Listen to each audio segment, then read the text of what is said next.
Today, both Germany and the U.S. announcing plans to give battle tanks to Ukraine. Germany is sending 14 Leopard battle tanks to start. President Biden promising today to send 31 Abrams tanks. This reverses a previous decision by the Pentagon, who originally said the tanks were not a good idea. I'm joined now by Suzanne Loftus, a research fellow with the Quincy Institute of Eurasia Program. Suzanne, thanks so much for being here tonight.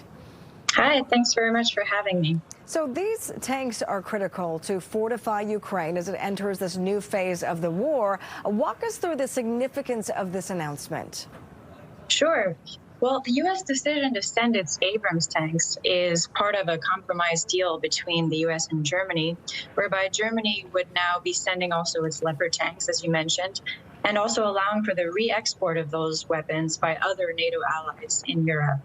So this is significant for multiple reasons, because most importantly, it shows that NATO is demonstrating a position of unity right now and strength among the alliance. A disunified NATO sends a very distorted and wrong message, wrong signal to Moscow, in that it could potentially lead Moscow to think that it has the chance to win this war simply by waiting out the West and exhausting its willingness to continue supporting Ukraine. But it's very important also to note here that there was, in fact, a heated debate here about these tanks, which shows that there are real divisions in the West on what our approach should be towards ending the war successfully. Yeah, you know, the U.S. had resisted because these Abrams tanks, for one, they're complicated, they're expensive, they're difficult to maintain. I think the big question is, how soon will they actually get these tanks? Will they make it in time for the to be able to defend themselves against the Russians during this spring offensive? And will they be able to deploy them? I mean, what do we know about the U.S.'s involvement when it comes to training? Because I'm learning here that it could take months of preparation and training on these tanks. Yes, so it definitely will take a long time. The U.S. has already started training Ukrainian soldiers on how to use these tanks, but the tanks will not actually be arriving in large quantity for a while now. However, the fact that Germany is also allowing for the re-export of its Leopard tanks shows that those more localized tanks will be able to arrive to Ukraine quicker. So it will have that available to it for its spring offensive and for, to defend itself also against the Russian spring offensive. So we're likely to see quite a bit of escalation in this war in the spring. Yeah, you know, we're going on a year now. Hard to believe how much the Ukrainians are standing strong against this fight. Has Russia responded to any of this? Yes, well, Russia believes that this is quite an escalatory move, and it believes that this is now going to be a new phase in the war, and I'm sure that it will respond in kind. Where do we go from here now that this announcement of the tanks have been made?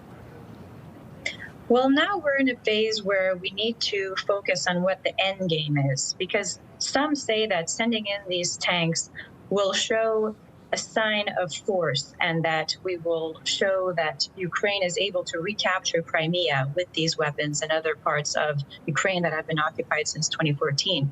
And this could either be meant to force Russia to the negotiations table, or that could backfire and just lead to dramatic escalation in this war. Yeah, and I think ultimately they want to bring an end to this war. How that's going to look like, what that's going to look like, I think is the big question. Suzanne, do you think that the U.S. needs to continue sending, in your opinion, more military aid, more funding? I know that Vladimir Zelensky is really telling the U.S., thank you, but we need more. Yes, well, this is a very tricky position, because on one side, we need to support Ukraine in its defense against the aggressor. But on the other side, we need to be cautious and not escalating the war. So while we can continue to support Ukraine, we must also incorporate a more diplomatic approach to the war as well, so that we see an end game in sight.